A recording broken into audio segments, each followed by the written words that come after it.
Hi everybody, this is the introduction to Azure Cognitive Services for day 22 of the Azure Advent Calendar. So what we'll do throughout this session is we'll introduce some of the other endpoints, we'll have a quick overview of each of the areas, and we'll take a deeper dive into the Text Analytics API, and we'll see how you can use that to surface insights such as the underlying sentiment in a given body of text, identify the stronger performing keywords, and the existence of any entities in text. The second thing that we'll look at is how you can use the Computer Vision API to identify rich insights in image-related content. And finally, the third API that we'll look at is the Custom Vision API and how that can be used to handle edge cases or business cases in and around computer vision, but that are more unique and specific to your own business needs. So first up is the decision category. In this set of APIs, you've got three at the moment: content moderator, anomaly detector, and personalizer. And what these are all about are helping your application become more intelligent when it comes to making decisions.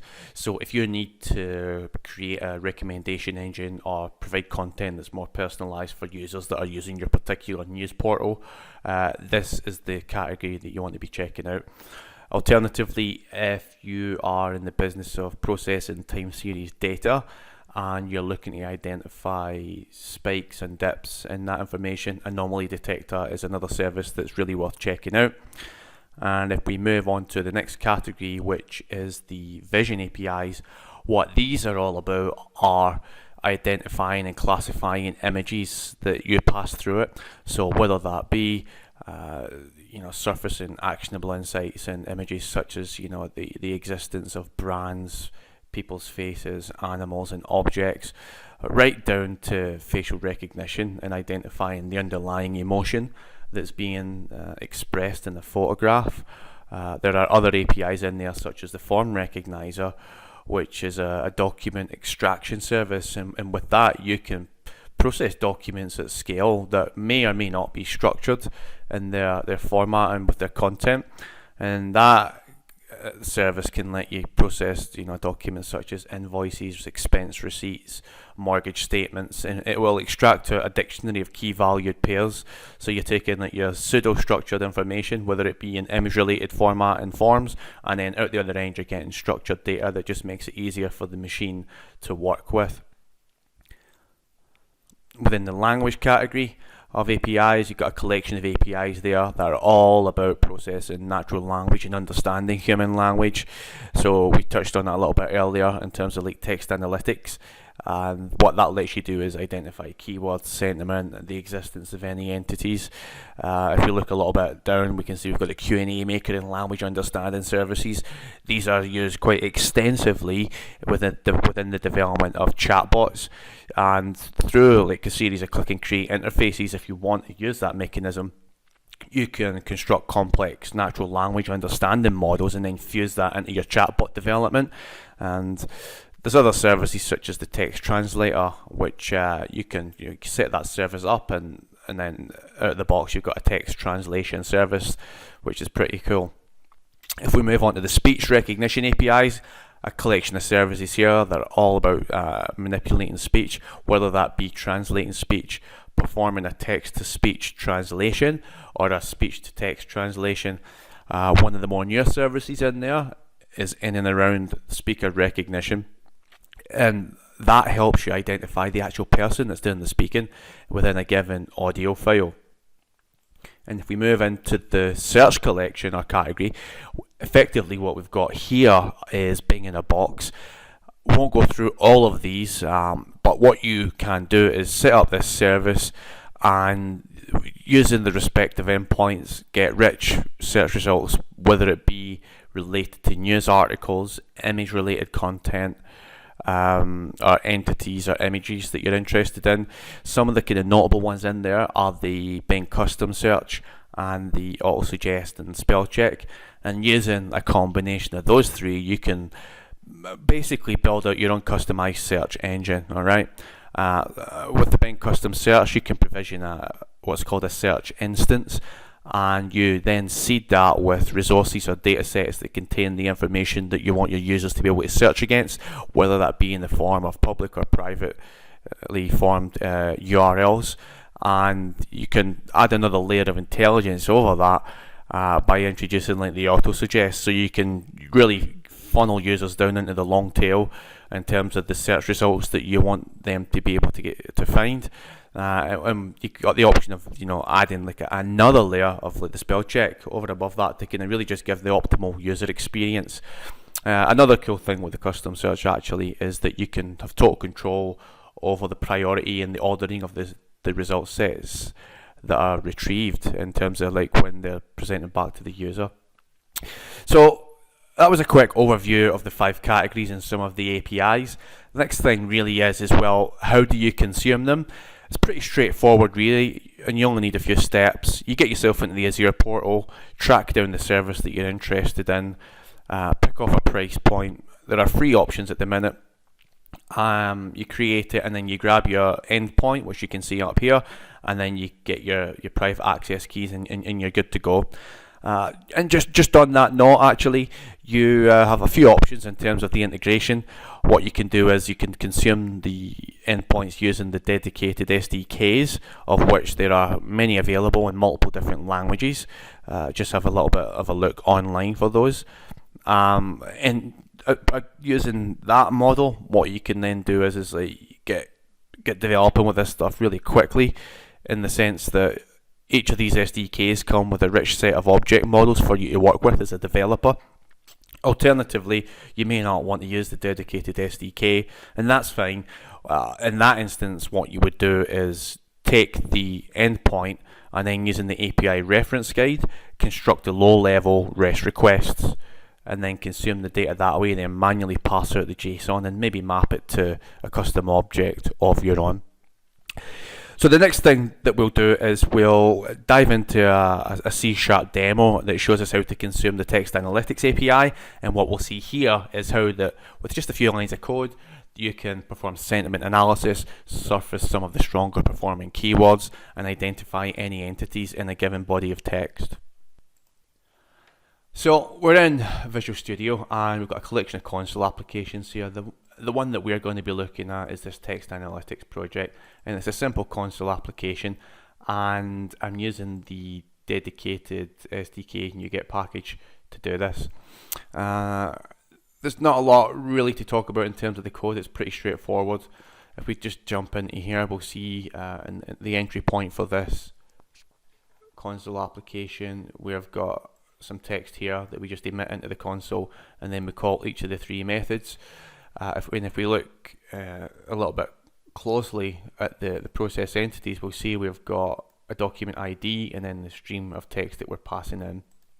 If we right click here and then just have a little bit of a deeper dive into the detail, we're setting up an instance of the client. We're taking the Azure region and the text analytics API key.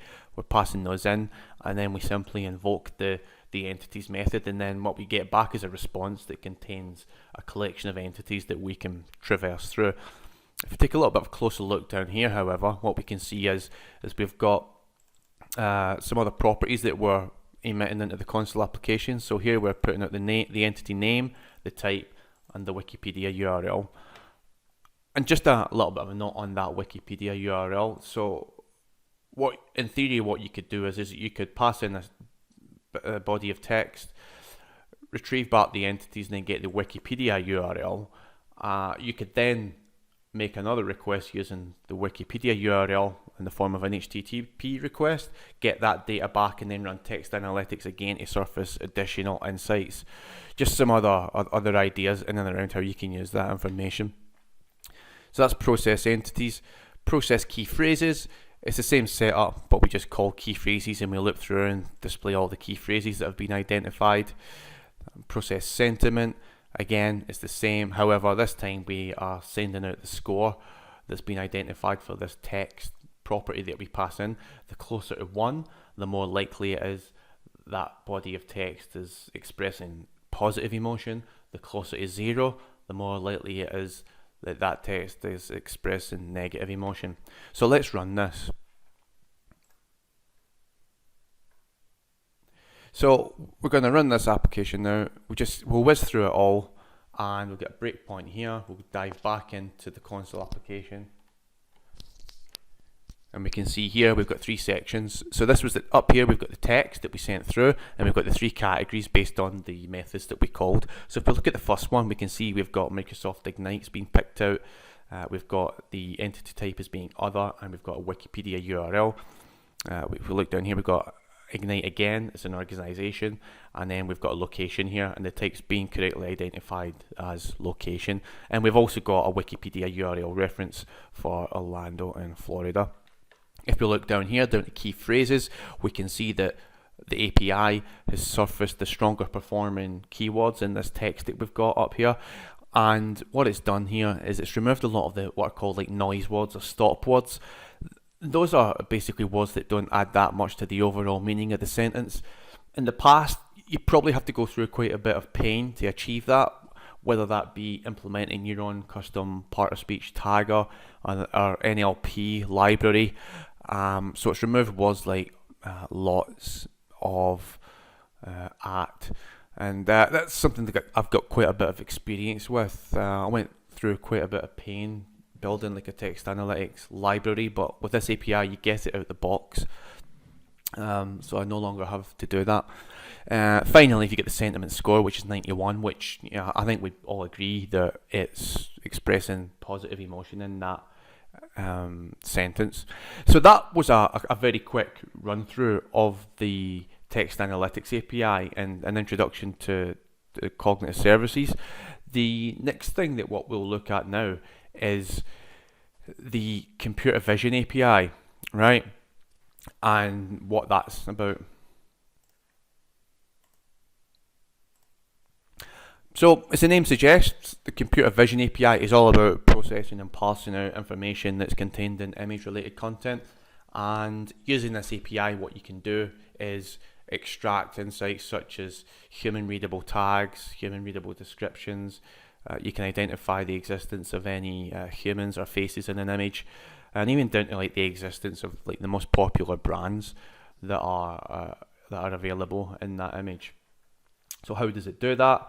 Well, you send in an image in the form of a URL or one that exists in your local file system, and the API will do its best to identify locations in that image that contain items of interest. So if you look over to the left here, you can see we've got this purple or pink square.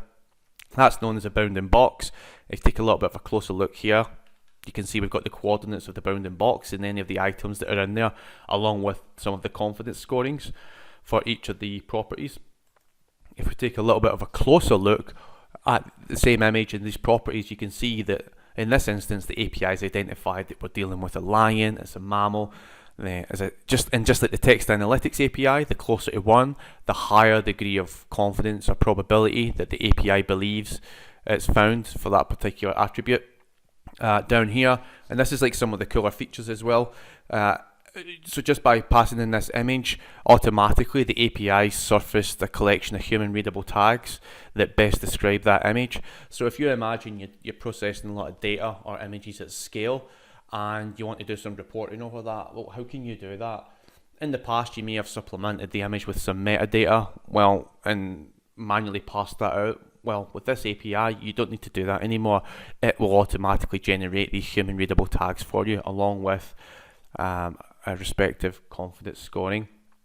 So that was an introduction to the computer vision API. Okay, what we'll do now is we'll take a little bit of a deeper dive into that, and we'll see how you can use this to identify objects and brands in an image, and then how it can then be used to identify human readable descriptions for each of the images that we process. And just for reference, these will be the 3 images that we're going to be working with. So you can see we've got a laptop, it's a Hewlett Packard. You can see we've got my old mate Bill here, looking happy, and we've got a lady sitting on a chair underneath Microsoft branding as well. So those are going to be the 3 images that we're going to be working with. So we'll jump out of here and we'll jump back into Visual Studio, and we'll stop the text analytics solution.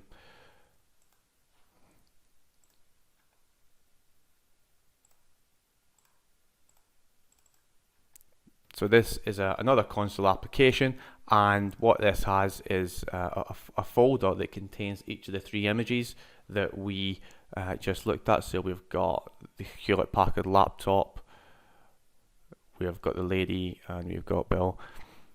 If we take a little bit of a closer look down here, we're just calling the same method 3 times, and it basically processes each of the 3 images that we've got here. If we take a deeper dive into this method and we minimize this, again, like the other API that we saw, we just pass in the endpoint and the respective key. The next thing that we do is we tell the computer vision API that we are interested in pulling out the following features. So in this instance, we want the API to tell us any objects that exist in that image. We want a human readable description, some human readable tags, and we also want the API to tell us if any brands exist in this image. Take a little bit of a look down here. All of this is about sending the image in and emitting the response back from the API.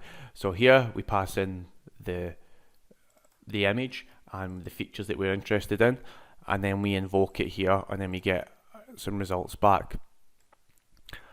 If we scroll down here, we've just got some console write lines that effectively just emit this information that's contained in the response back out to the console window. So what we'll do is we'll run this, and what we'll see is the API being invoked 3 times, and we'll get some insights for each of the images that we have just sent through it.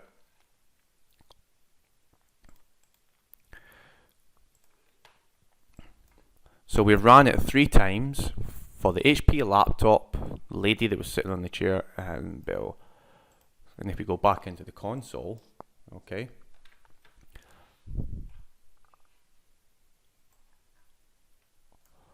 what we'll see here is we've got a screenshot of a computer with confidence, so that's our laptop. We've got some tags that describe it with relatively high confidence scores. But if you take a look here, it seems to think that this laptop was a Mac. Well, it was a Hewlett Packard, right? So it's got that wrong. However, the confidence scoring is not that high. So in a situation like that, what I'd probably do is like discard any data points that are below a certain threshold. Or there is another way, using another API to handle edge cases in the form of the custom vision API, and we'll get to that a little bit later, and we'll see how you can use that to handle edge cases for your business. Finally, it has identified the brand properly with a high degree of probability, which is good. If we scroll, so that was the first image. If we scroll down a little bit further here, we see we're dealing with the image that had the lady sitting on the chair, so a woman smiling from the camera. We've got some tags that best describe that image. I think you can agree those are accurate, and it's correctly identified the existence of the Windows logo, again with a high degree of confidence, which is good. And finally, we've got the picture of Bill. So the summary that's been generated by the API is a man wearing a suit and a tie with confidence, almost 100%. It belongs to the people category, and we've got some other tags there that best describe that image, and we've got some other objects in there as well. So lots of insights being generated by this API. It did get one of them wrong, but that's going to lead nicely into the custom vision API, which is another API that's ideal for handling edge cases.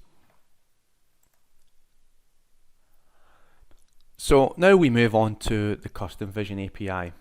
Earlier on, we've seen how the computer vision API had a little bit of difficulty in trying to identify the laptop. It was a Hewlett Packard laptop, but for some reason the computer vision API had identified the tag of Mac. Now that just wasn't right. It did identify the proper branding, which was positive. And just to iterate that a little bit more, what we'll do is we'll run through like a quick example of that, but using this car key. So what we'll do is we'll jump out of here and we'll go back into Visual Studio, and we've got the computer vision API project again, right? This time we're going to ignore these 3 and we're going to look at the one at the bottom, right? So here what we've got is we've got the car key, and what we'll see here is like how the computer vision API, it will just get it wrong, okay? So if we run that, we just run it straight through to the end. So we've got this car key, and you see here it thinks it's a mobile phone, it's a telephone, it's a cell phone. It gets the branding right, but it's just got it wrong. I mean, the summary says it all really, a close-up of a cell phone with confidence. Not to worry though, because that's where the custom vision API comes in, right? And what this API lets you do is create your own custom vision language model, and you can build that in the cloud and then train that, and it's quite easy to do, okay? And the way that you do that is by supplying through a web dashboard a collection of training images, and you upload those and then use that data to then train the model with the images that you're interested in classifying. And then when you're happy with the prediction points, you can then take the REST API that's generated out of the other end and then fuse that into your application, and then that will enhance the image classification functionality that you need to build. And in terms of the training data, you need roughly about 50 images to get going. I have done it with less and still had good results, and it's worked quite well. So what we'll do now is we'll introduce the web dashboard. We'll see how that works. We'll see how that you can then quickly test your image model using the dashboard, and then we'll see how you can take the C# endpoint and integrate that with your application. And finally, we'll see how we're then able to take the image that was correctly classified as being a mobile phone and get that to be classified as a set of BMW car keys, okay? So here we're at the customvision.ai landing page, and we've got the projects that are made available. I have created this one earlier, and what we can see here are a collection of images that I've basically collected and pushed up into this dashboard, and I've just uploaded those. There's nothing really fancy going on there. Over to the left, these are the tags that I've created that best describe each of these images. So I've got like a label for BMW car key and BMW car keys, and it's just the same images really. So when you've uploaded these, what you then have to do is you have to train it. I've already clicked train, so I'm just going to get a message saying that nothing's changed since the previous training. But if you added more images, it would go through the training process, and that only takes a few minutes. But when you're happy with that, what you can then do is perform a quick test of your model, okay? You click test, you get the pop-up. So here you can either supply the URL or a local file. I will jump back into the image that we had here, which was the BMW car key, and I'll just simply copy and paste that image URL into here. It's making its prediction. If you look over to the right hand side here, you'll see the predictions correctly being made. Is this car key actually being a car key, and it's no longer a mobile phone like the computer vision API had previously identified. This is the custom vision API, and this is like one of the strongest features that it ships with. So after you're happy with making this quick prediction, what you can then do is you can publish your endpoint. I've already done that, okay, and that is made available through this tab here under performance. We can see one here that's been published. You've also got some data points here that tell you how performant your image classification model is, and you got some other metadata that best describes your project. So at this point, we have collected our training data, we've uploaded it, we've performed a quick test, and by using these values here, you can decide as to whether or not you're happy with the prediction points that it makes. If you look a little bit over to the left, you've also got the option of using a slider to either give it the thumbs up or the thumbs down in terms of like that prediction being satisfactory. So this instance, for it to be properly predicted, we need at least 50% in terms of that prediction model being made. If we look over to the prediction URL, we just click in here, and then this is the important part, right? So this is the endpoint that you need, and you have to take that and then fuse that into your application. So we'll do that, right? So as a quick recap, we've got our images, we've uploaded them, we've trained it, we've validated that we're happy with the prediction that it makes, and we've generated the prediction URL. So what we'll do now is we'll take that endpoint and then we'll use that to power another C# console application. And what we'll see is how our custom vision API is able to correctly classify a BMW car key as indeed being a car key and not a phone. So we are back in Visual Studio, and we've got yet another console application called Custom Vision. Just for quickness, I've got the car key loaded into the file system, and I've got like a couple helper classes.